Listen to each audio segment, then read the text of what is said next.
चलो आज की क्लास का सेशन शुरू करते हैं। सबसे पहला क्वेश्चन हम करते हैं, बल का मात्रक है।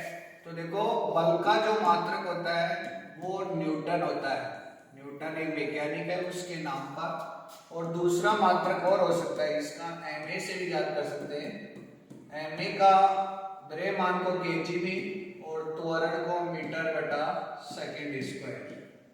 तो केजी मीटर प्रति सेकेंड स्क्वायर लिख सकते हैं। तो इसमें ये ऑप्शन नहीं है, न्यूटन है, तो इसका आंसर होगा न्यूटन। क्वेश्चन नंबर नेक्स्ट, सभी वस्तुएं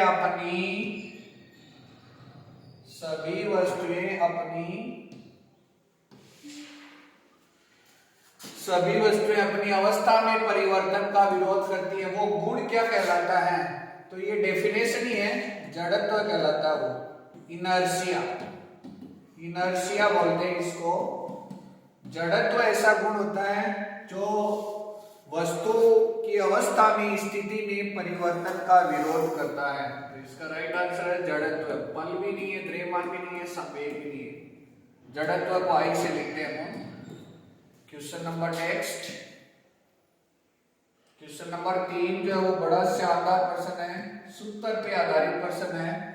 ये कह रहा है द्रव्यमान और अंग नहीं है, वेग है, का गुणनफल किसके बराबर होता है? तो देखो, संवेग का सूत्र होता है, संवेग शुड बी इक्वल वेग गुणा द्रव्यमान।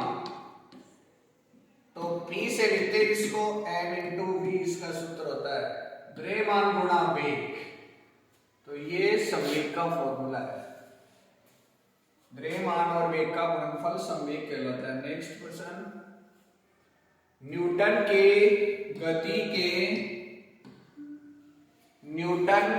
गति के प्रथम नियम को व्यक्त करता है। तो प्रथम नियम जो है वो गैलीलियो का नियम भी कहलाता है, जड़त्व का नियम भी कहलाता है। इसमें 3 प्रकार का जड़त्व होता है, दिशा का जड़त्व है, गति का जड़त्व है और स्थिति का जड़त्व है। तो ये जड़त्व पे आधारित नियम है। क्वेश्चन नंबर 5, प्रत्येक क्रिया के विपरीत, बहुत अच्छा क्वेश्चन है ये भी, प्रत्येक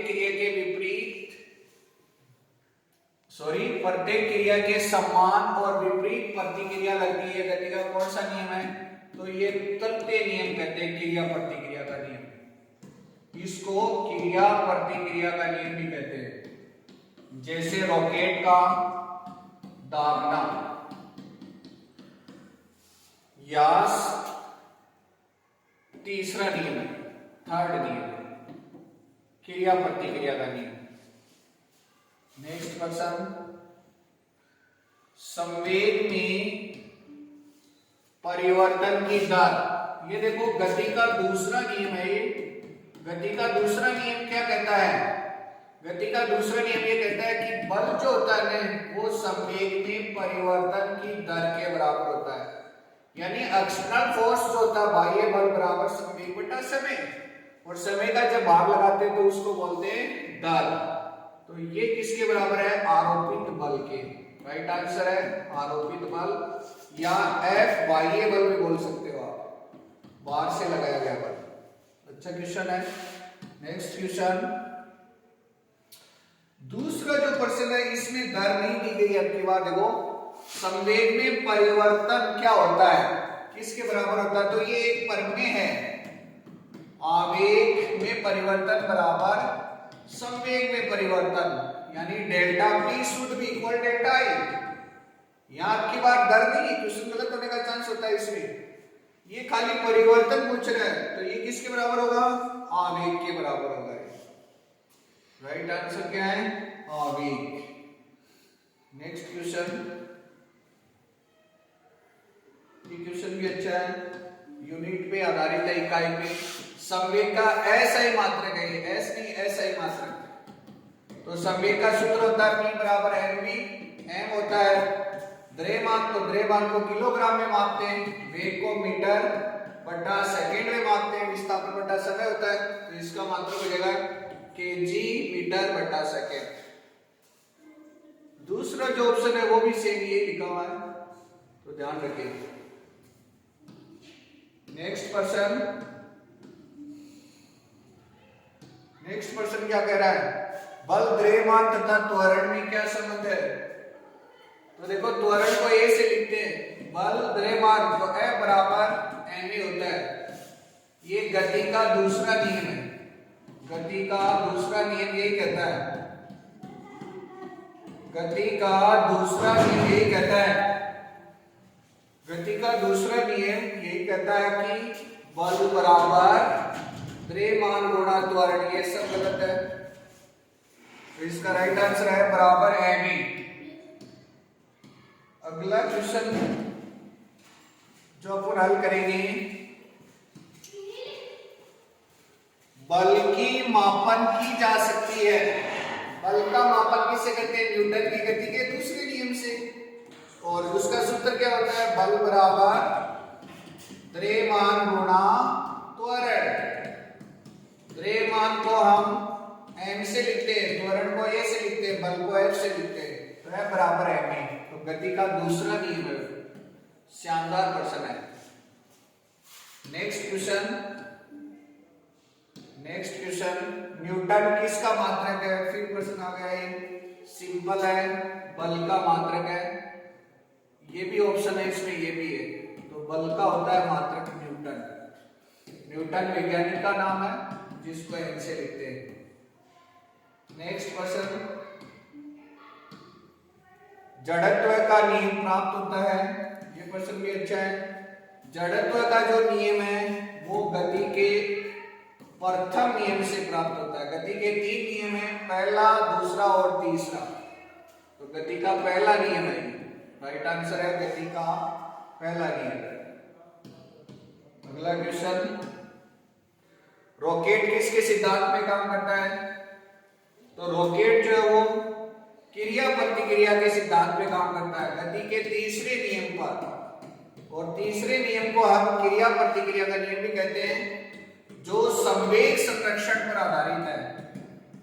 यानी रॉकेट दागने से पहले कुल संवेग और दागने के बाद कुल संवेग बराबर होना चाहिए। तो ये संवेग संरक्षण पर आधारित है। अच्छा प्रश्न है। क्रिया प्रतिक्रिया का नियम बोल दो, चाहे संवेग संरक्षण बोल दो, चाहे गति का तीसरा नियम बोल दो। न्यूटन किसके बराबर है? फिर क्वेश्चन आ गया, ये F बराबर है m।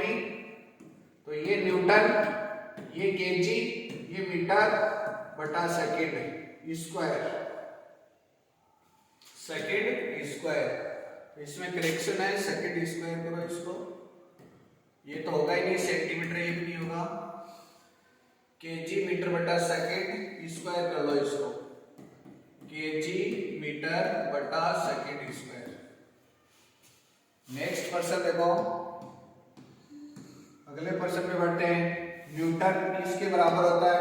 ये प्रश्न अधूरा है, 10 की घात 5, 10 की घात 6 ऐसे है, तो 1 न्यूटन बराबर होता है 10 की घात 5 डाइन। 10 की घात 5 डाइन मान होता है। ये एमकेएस पद्धति में, ये सीजीएस पद्धति में। तो ध्यान रहे, 1 न्यूटन बराबर 10 की घात 5 डाइन और 1 जूल बराबर 10 की घात 7 आरन। ये भी ध्यान रखिए, 1 जूल बराबर 10 की घात 7 आरन और 1 कैलोरी बराबर भी ध्यान रखिए 4.8 जूल। तो ये 3 मान है। 1 न्यूटन बराबर 10 की घात 5 डाइन, 1 जूल बराबर 10 की घात 7 आरन, 1 कैलोरी बराबर 4.18 जूल। नेक्स्ट क्वेश्चन की ओर कूच करते बढ़ते हैं।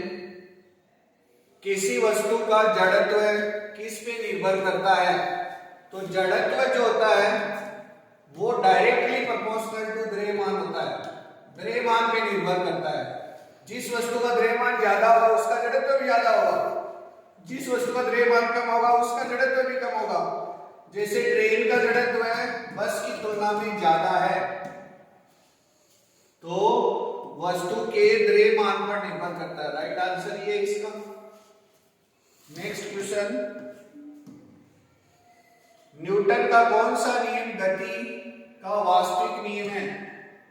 तो गति का जो वास्तविक नियम है वो दूसरा नियम है, क्योंकि वो संवेग में परिवर्तन की दर के बराबर होता है, और संवेग जो होता है वो द्रव्यमान गुणा वेग होता है।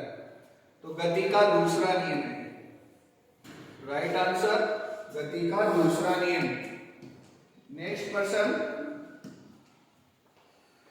ये प्रश्न अच्छा है। यदि दो वस्तु A और B हैं, A का द्रव्यमान देता है इसमें 6 kg, B का द्रव्यमान इसमें देता है 34 kg, तो B का द्रव्यमान ज्यादा और जिसका द्रव्यमान ज्यादा होगा उसका जड़त्व भी ज्यादा होगा, क्योंकि जड़त्व सीधा किसकी निर्भर करता है? द्रव्यमान पर। सीधा प्रश्न है, तो जड़त्व द्रव्यमान पर निर्भर करता है, तो द्रव्यमान किसका ज्यादा है? 34 किलो B का है, उसका 6 किलो ही है। तो B तो भारी है, A हल्की वस्तु है, तो B का जड़त्व A से अधिक होगा, ये राइट आंसर है इसका। B का जड़त्व ज्यादा होगा A के जड़त्व से। और यदि प्रश्न ऐसे आ जाए A का द्रव्यमान भी 6 kg है, B का द्रव्यमान भी 6 kg है, तो दोनों वस्तुओं का जड़त्व समान होगा, क्योंकि दोनों का द्रव्यमान समान है। जड़त्व हमेशा द्रव्यमान पे निर्भर करता है, गति या वेग पे निर्भर नहीं करता है। वस्तु कितनी चाल से दौड़ रही है उसका जड़त्व से कोई लेना देना नहीं है। नेक्स्ट क्वेश्चन की ओर कूच करते हैं।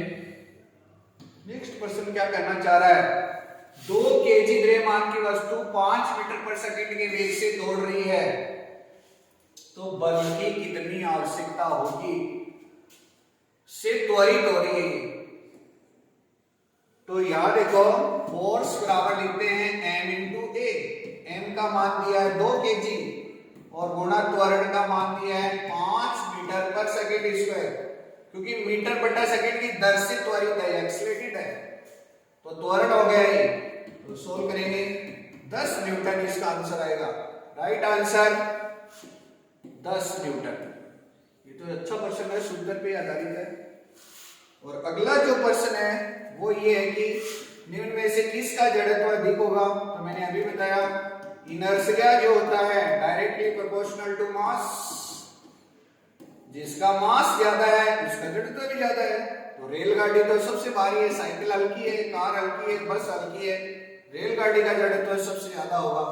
और यदि बस और कार में तुलना करें तो बस का जड़त्व ज्यादा होगा, साइकिल और कार में तुलना करें तो कार का जड़त्व ज्यादा होगा, और साइकिल का जड़त्व इन चारों ऑप्शन में सबसे कम है, और सबसे ज्यादा रेलगाड़ी का, क्योंकि रेलगाड़ी भारी है। और जड़त्व जो है वो द्रव्यमान पे निर्भर करता है, चाल पे निर्भर नहीं करता है। कृपया ध्यान दें इस बात को। स्पीड चाहे कितनी भी हो, यदि द्रव्यमान अलग अलग है तो जड़त्व अलग अलग होगा। यदि द्रव्यमान सेम है और स्पीड कम ज्यादा है तो जड़त्व सेम होगा, द्रव्यमान सेम। थैंक यू, आज की क्लास में इतना ही। नेक्स्ट